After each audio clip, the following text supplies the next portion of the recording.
మీ ఇంట్లో మొదటి కోటీశ్వరుడు మీరే అవ్వాలనుకుంటున్నారా? ఈ ఫైనాన్షియల్ వెబినార్ లో ఇప్పుడే జాయిన్ అవ్వండి.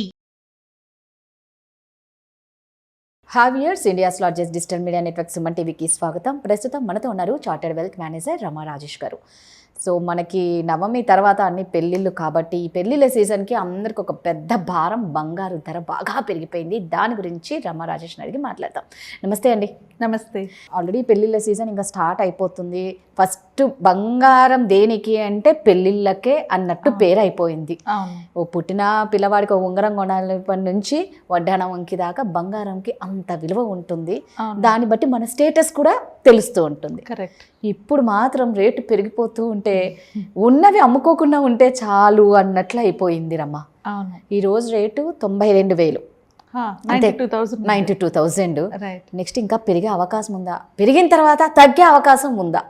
యాక్చువల్లీ మనం ఈ టైం మాట్లాడుకునేటప్పటికి ట్రంప్ గారు రిలీజ్ చేశారు రెసిప్రోకల్ టారిఫ్స్ అని. దాని ఇంపాక్ట్ చాలా ఉంటుంది ఇండియా మీద. దాంట్లో గోల్డ్కి వచ్చేటప్పటికి ఖచ్చితంగా ఇనీషియల్లీ పెరుగుతుంది. 1 lakh రీచ్ అయినా ఆశ్చర్యపోక్కర్లేదు. 1 లక్ష అంటే 10 గ్రాములు అయితే 1,00,000 రీచ్ అయినా ఆశ్చర్యపోక్కర్లేదు. బట్ మీరు అడిగినట్లు డెఫినెట్గా తగ్గే ఛాన్సెస్ కూడా ఉన్నాయి. ఎందుకంటే ఈ రెసిప్రోకల్ టారిఫ్లో ఏం జరుగుతుందంటే మన జ్యువెలరీస్ మీదే ఆయన 27% హైయెస్ట్ ట్యాక్సెస్ వేశారు. సో హైయెస్ట్ ట్యాక్సెస్ వేయడం వల్ల దాని ఇంపాక్ట్ మనకి స్టాక్ మార్కెట్ మీద, సెన్సెక్స్ మీద ఉంటుంది. సో ఖచ్చితంగా సెన్సెక్స్ పడుతుంది. ఆ పడేటప్పుడు మనకి గోల్డ్ ప్రైసెస్ పెరగడం కామనే. దానికి తోడు మీరు అన్నారు కదా పెళ్ళిళ్ళ సీజన్. సో ఈ సీజన్లో ఖచ్చితంగా పెంచుతారు దాన్ని.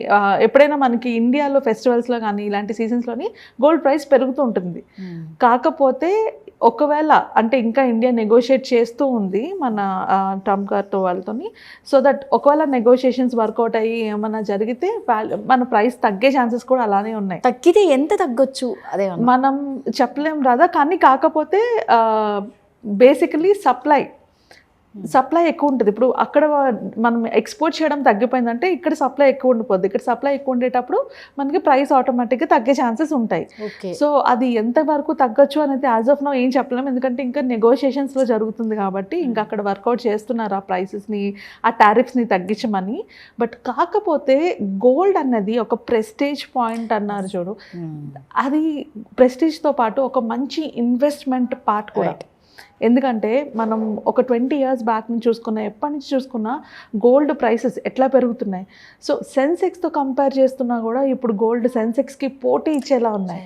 అంటే సెన్సెక్స్ రేటు కన్నా గోల్డ్ రేటు పెరిగే అవకాశం ఉంది. 2024లోని సెన్సెక్స్ని బీట్ చేసింది గోల్డ్ ఇంట్రెస్ట్, యాక్చువల్లీ గోల్డ్ మీద వచ్చిన రిటర్న్స్.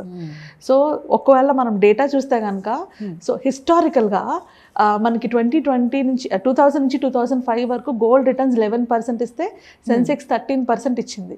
సో అక్కడ మనకి సెన్సెక్స్ ఎక్కువ రిటర్న్స్ వచ్చింది. 2005 నుంచి 2010 వరకు గోల్డ్ 23% రిటర్న్స్ ఇచ్చింది. అక్కడ సెన్సెక్స్ మనకి 17% రిటర్న్ ఇచ్చింది. సో అక్కడ గోల్డ్ విన్నర్ అయింది. నెక్స్ట్ 2010 నుంచి 2015 చూసుకుంటే రెండు సమానంగానే ఇచ్చాయి. సో అలాగా ఇప్పుడు ఫైనల్గా 2023 నుంచి 2024లోని మనకి 23.80% గోల్డ్ ఇస్తే సెన్సెక్స్ నెగిటివ్లో అంటే 0.08% రిటర్న్ వచ్చింది. క్లియర్ కట్ గోల్డ్ మంచి రిటర్న్స్ వచ్చాయి ఇక్కడ యాక్చువల్లీ. అండ్ తర్వాత ఇప్పుడు రైట్ నౌ ఏప్రిల్లో వరకు చూసుకుంటే, April 1st వరకు చూసుకుంటే 16.23% రిటర్న్స్ గోల్డ్ ఇచ్చింది అండ్ సెన్సెక్స్ నెగిటివ్లో. సో యాక్చువల్లీ గోల్డ్ సెన్సెక్స్ని బీట్ చేసిన ఇయర్స్ చూస్తే ఆల్మోస్ట్ ఒక 10 years అంటే 15 yearsలో 10 years గోల్డ్ బీట్ చేసింది అనమాట. 15 years సెన్సెక్స్ ఇగో ఈ పీరియడ్లో చూసుకుంటే. రీజన్స్ ఏంటి అంటే వేరియస్ రీజన్స్ ఉన్నాయి. గ్లోబల్ మార్కెట్ రికవర్ అవ్వడం కానీ, లేకపోతే ఈక్విటీ మార్కెట్ పెరగడం కానీ, వీటి వల్ల గోల్డ్ బాగా పర్ఫామ్ చేసింది. అండ్ గోల్డ్ పర్ఫామ్ చేయని టైం కూడా ఉంది. అలాగని మొత్తం తీసుకెళ్ళి గోల్డ్ ఇన్వెస్ట్ చేయకూడదు. ఎందుకంటే 2013 నుంచి 2018 వరకు అసలు గోల్డ్ మంచి రిటర్న్స్ ఇవ్వలేదు. కంప్లీట్లీ ఫ్లాట్, నెగిటివ్ ఇవ్వలేదు, పాజిటివ్ ఇవ్వలేదు. అప్పుడు ఎవరైనా పెట్టుంటే ఆ డబ్బులు అట్లానే ఉండుండేవి.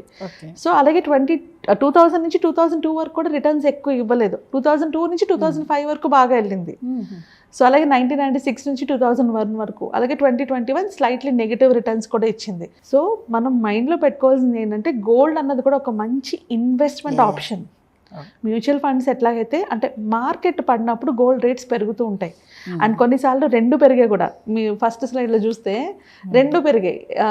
గోల్డ్ అండ్ మార్కెట్ కూడా పెరిగాయి. 2005 నుంచి 2010 రెండు బాగా పెరిగాయి.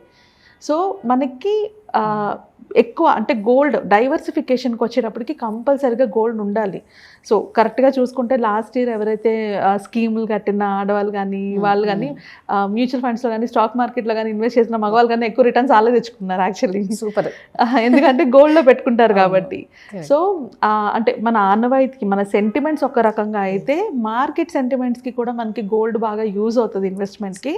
సో గోల్డ్ పెరిగినా తగ్గినా కూడా అదొక ఇన్వెస్ట్మెంట్ ఆప్షన్ కింద చూసుకొని ఇన్వెస్ట్మెంట్స్ చేస్తూ ఉంటే మన పోర్ట్ఫోలియోలోనే అంటే ఇప్పుడు మార్కెట్ పడిపోతున్నది, ఇలాంటి టైంలో గోల్డ్ స్టెబిలిటీ ఇస్తుంది మనకి.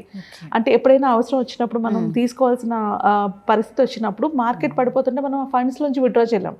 బట్ గోల్డ్ని మనం లోన్కి తీసుకొని ఎక్కువ అమౌంట్ని తెచ్చుకోవచ్చు. సో ఖచ్చితంగా గోల్డ్ అనేది మన పోర్ట్ఫోలియోలో ఉండాలి. ఇంట్లో ఎలా ఉండాలో పోర్ట్ఫోలియోలో కూడా గోల్డ్ ఉండాలి.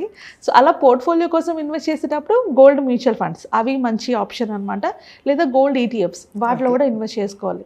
సో మెయిన్ గోల్డ్లో ఎందుకు ఇన్వెస్ట్ చేయాలి అంటే మన పర్సనల్ వాటికి కాకుండా ఈక్విటీస్ బాగా పర్ఫామ్ చేసినప్పుడు కూడా గోల్డ్ పర్ఫామ్ చేసిన సిచ్యువేషన్స్ ఉన్నాయి. ఇంట్రెస్ట్ రేట్స్ పెరుగుతున్నప్పుడు కూడా గోల్డ్ మంచి రిటర్న్స్ ఇచ్చిన ప్లేసెస్ ఉన్నాయి. ఇన్ఫ్లేషన్ని కంట్రోల్లో పెట్టడానికి కూడా గోల్డ్ వాడతారు, గోల్డ్ యూజ్ అవుతుంది. అండ్ ఎకనామికల్గా అంటే గోల్డ్ గ్లోబల్ ఎకనామికల్ స్టెబిలిటీ వరకు కూడా గోల్డ్ వల్లే అవుతుంది.